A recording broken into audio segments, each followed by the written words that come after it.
Leta Bashley, it's a real thrill to welcome you to the Sydney Film Festival. Thank you very much for making this film. The audience, I'm sure, will agree with me that it's a real highlight of the festival. And welcome virtually to the Sydney Film Festival. Thank you very much. We are really excited to show our film in Sydney. Thank you. Yeah. Before I talk about the film as such, I just wanted to get a little idea about your progress as a filmmaker from Kosovo. This is your first feature film, and I'd like to know a little bit about your journey before making this film from your home country Kosovo via New York and then back to Kosovo. Could you tell me a little bit about that and how you came to be in the position of making this your first feature film? Yeah, well, it was quite a journey. Yeah, I can imagine. I finished high school right after the war, like a year after the war, and I really watched a lot of films with my father when I was younger. He likes watching westerns, so even nowadays he wants, because he says they don't talk too much. It's a beautiful image, and they don't talk too much, so I don't have to read the subtitles. And it is really, and he also likes photographing a lot, so I think that's where I got a little bit the love for first of all for composition and imagery, and then telling story through moving images. And then I enrolled to film school here in Kosovo. And back then, this is sometime in 2001, and that was really right after the war. Everything, it was a little bit chaotic here. It was very exciting to be free, and everybody was so excited about that. But at the same time, the conditions at the university where I'm also here today were not so well. They're a little bit better for my students now, but we had a lot of love and passion, but we really didn't hope much that we will be able to do feature films, because there weren't many funds back then. Not many films were produced, maybe a film in 2 years or things like Right. that. Yeah. Then a couple of years after finishing the school, I really wanted to go for my master's somewhere outside, and then I decided to go to New York. My boyfriend was there, so I was like, I will go to New York, and I picked NYU because I loved the program. It was hands-on. I really like production, so I really like to be on a film set. Yeah. When I read the program and I saw that it's really hands-on filmmaking, I really wanted to go. And that was really interesting for me, because it's not that I lived before. We still need visas to travel from Kosovo, so it's not so easy to travel from here. I had traveled around Europe, but I've never been to US before going to school. So for me, it was a little bit exciting to be there, but also meeting people from all around the world, because when you're not traveling a lot, then you're not meeting also many people from different Sure. cultures. So that was really great for me, because it kind of opened me up a little bit, because Yeah. I'm a little bit not so social, so it kind of really opened me up a little bit to different people, and I made great friends Yeah. there. And then after finishing the school, we decided to come back to Kosovo, because also things were moving for better even before going there. The cinematography center opened up a little bit to younger filmmakers. It started, the budget grew a little bit. It's still very low, but it grew Yeah. to two films a year at least to be shot, and things like that. And in the last 10 years, a lot of films have been made here, and almost all of them had traveled to big festivals. Yeah. And that's really exciting to see, because it's young filmmakers. Everybody's making such honest stories that we really need to tell to the world. And most importantly, there's a lot of women filmmakers, and it's becoming like a very usual thing here to be a woman director. And they're all, almost all of them, really good. So it's really exciting and growing in a way. That's terrific. It's always so exciting when a country that hasn't been able to make that many films starts to produce more work. As you say, it's very exciting when that moment of growth arrives. And I'm interested in how, after your experience in America, how the ideas were coming to you about making a larger project, and how this particular film and the real life person of Faria came into your view. How did that happen? It completely happened naturally because I was actually writing, because on the last year we were supposed for the writing class to write a feature film script. I was writing a feature film script about communist times in Kosovo, and I was kind of, I still, I never made that script because I think it was something that I really wanted to imagine and construct about things that I didn't really know. And I was just trying to write a film script. And then, but it, something didn't feel natural to it. I think I was trying to put puzzles together to something that I didn't have time to research much. I was in US. I was writing a film about Kosovo, but in times when I didn't live. So it was like, for me, it was a little bit not so organic kind of writing, and not very organic storytelling. And then I was actually with my boyfriend Artan, who is also a filmmaker, and who is my husband.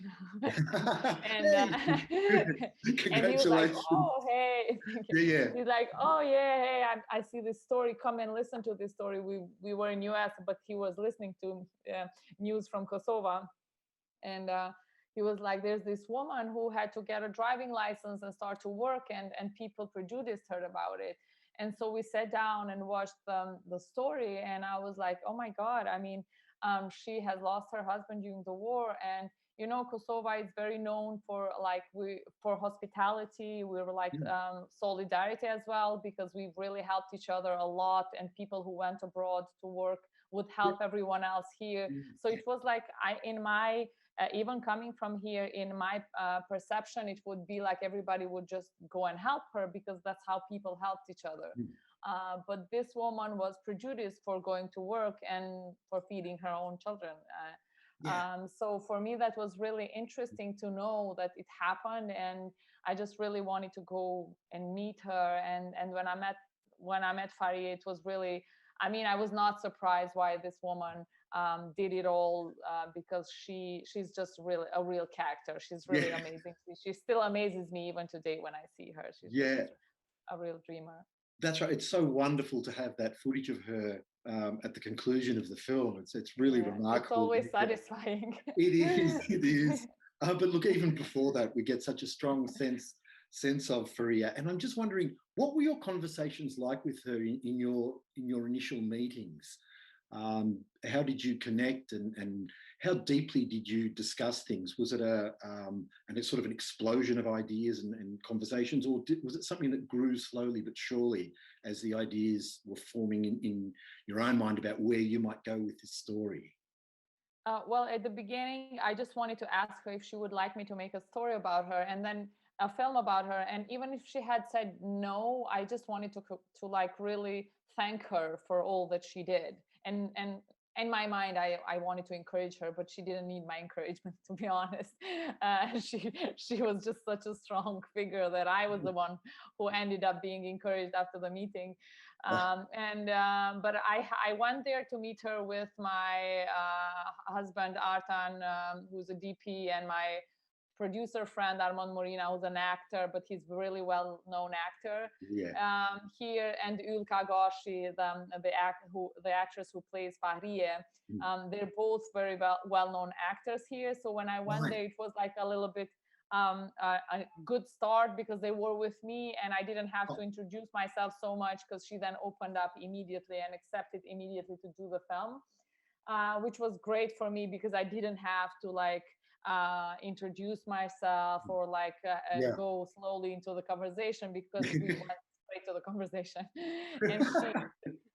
And she accepted immediately, and we actually spent 4 or 5 hours with her, because I think she also got used a little bit to be in documentaries and TV stories. So it was not a problem for her to tell us a story immediately. She just asked us, oh, please just don't make me walk around locations to film me. And I was like, no, this is a fiction film. It's not like a documentary. And basically she told us a story. And of course, the first meeting was basically just getting a lot of information about her. And I did not know how I want to approach this story, because at the beginning, I even in the script, I had a lot of things starting from the war and then after the war. And because she went through a lot. So I was like, when you're telling you need to focus, but at the same time everything was so good that I couldn't let go. So it was a little bit of a struggle of what part of her story do I let go, because she's really amazing. And if you see how many jobs she had changed until she made it, and this and that, it was becoming almost like, come on, this is just she didn't do it. And so we had to get rid of a lot of that. But and how did you also, I was just going to ask, how did you approach those decisions when you have to condense so much information into a feature film? Do you put yourself, what position do you put yourself in? Do you put yourself in the position of an audience member, for example, sort of, I'm watching this film now and what would I consider to be the most important elements? Is it that kind of process when you're definitely? I mean, when people tell us, I mean, teachers tell us, put yourself in the position of the audience, we sometimes take that, oh yeah, right, we will, we will eventually.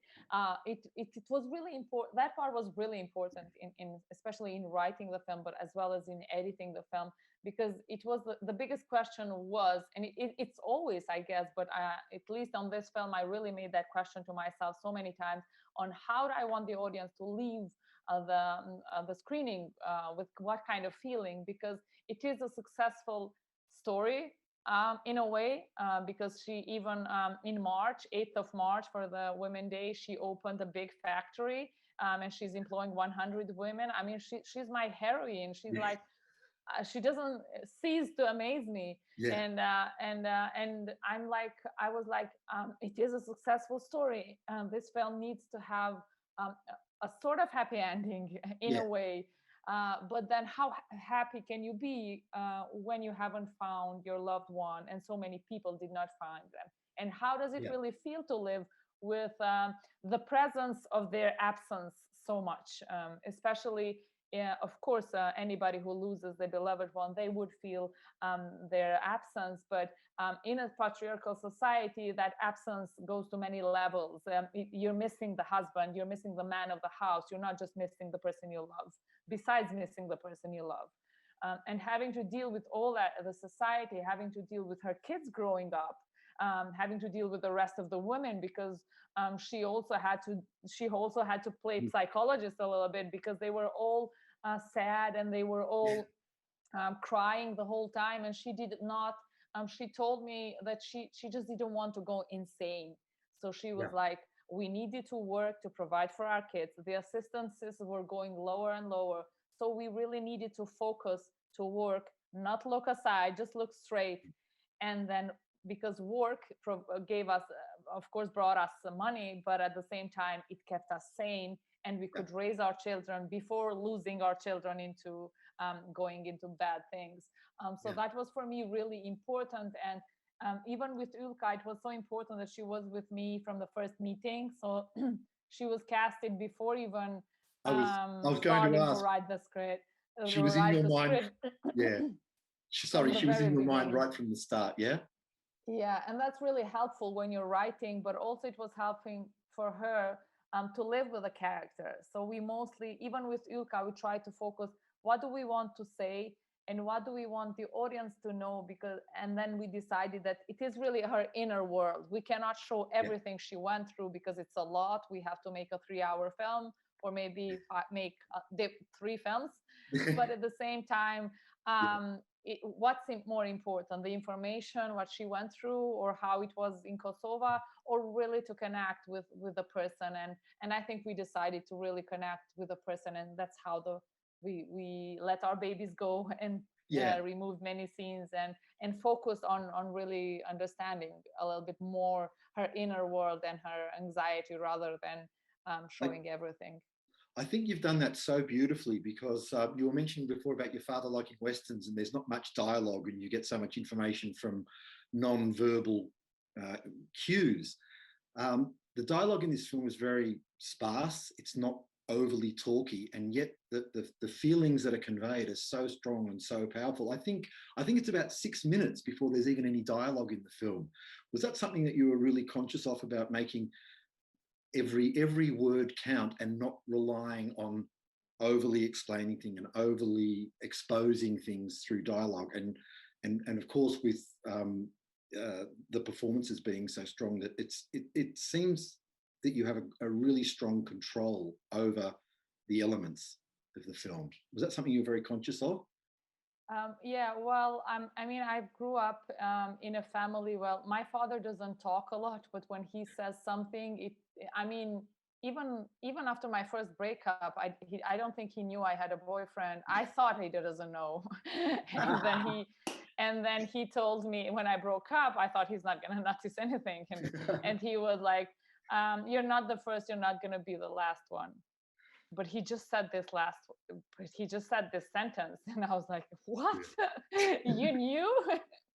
How do you know? Like, of course he knew. I mean, my mom would tell him everything, but it was important that he really didn't talk a lot, but the few sentences he said, they meant a lot. I mean, my mother is a strong figure, so she's a little bit like Faria, so I always had a strong figure. My grandmother as well, and she never expressed so much when she was worried. So like, even during the war, we separated. My mom left with me and my brother. My father stayed here with my two sisters, because they thought it's better if we leave separately. In case something happens, at least half of the family would be safe. And I don't know how my mom did it. Now that I'm a mother, I don't know. Well, like, I can imagine how scared she was to leave with both of us. But I was 16. I never felt that she was scared. I thought my mom just never gets scared, because she would never show anything, and she would be just like, "Why are you scared? There's nothing gonna happen." And I mean, I'm sure she was scared. She was like, it was a time when everybody was scared, but I never saw that, and she never expressed that. So I think we lived a little bit. She would talk to us about, of course, life and future, but in a way, I think it was always not expressing so much the emotions, and it's a little bit how the society was. Of course, Yeah. it's changing, but I think people would not express so much what they're feeling, or talking about missing the husband because they need love. Of course, they Yeah. need love. So I really wanted to portray that, because also Faria was like that. She was like, yes. I was like, would you cry? I mean, like, did you cry? Yeah. She was like, yes, I cried every day in the morning when nobody would see me. Then I would wipe my tears and straight to work. And it was like, oh my god. I mean, and she was telling me this for 5 or 6 hours, and she didn't even shed a tear. Not that it's something wrong with crying, but at the same time, it kind of gave me the feeling of what kind of character she is, and how she made it through Wow. all that. But at the same time, I really like when you're using. I mean, there are beautiful films with a lot of dialogues, and Yes. I like dialogue, but I really like when the dialogue is really used, Yeah. to say something meaningful, not just Yeah. have a conversation. Oh, for sure. And I think you've played it really. You found that balance really, really beautifully in this film. I can't believe it. I feel like we've just started our conversation, but we're almost out of time. There's so much more I would like to ask you, but Thank just you. in the short amount of time that we have left, unfortunately, I just wanted to ask what it's such a rich, deeply personal and historical film in some way, because it deals with very, very potent things, very harsh and but at the same time joyful things that have happened in your country. After finishing this film, what has it given? What has making this film given you as an artist and as a person? Because this is no ordinary film.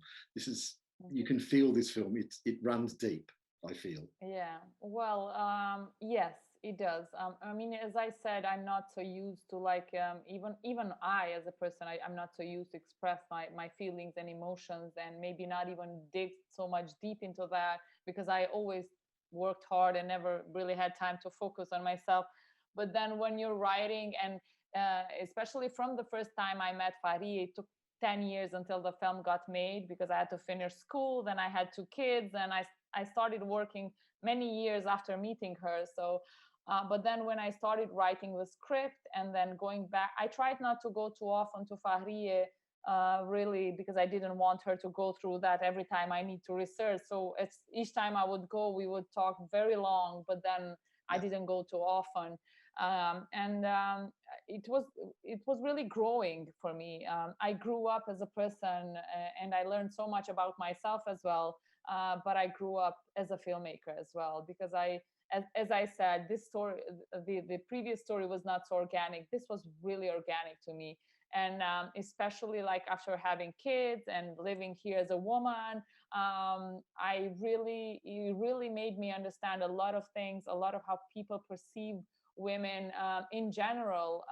And that's why I really also wanted to be a personal story, more of a personal story rather than uh, I mean, it's specific. It's in Krušja Mare, it's in Kosovo.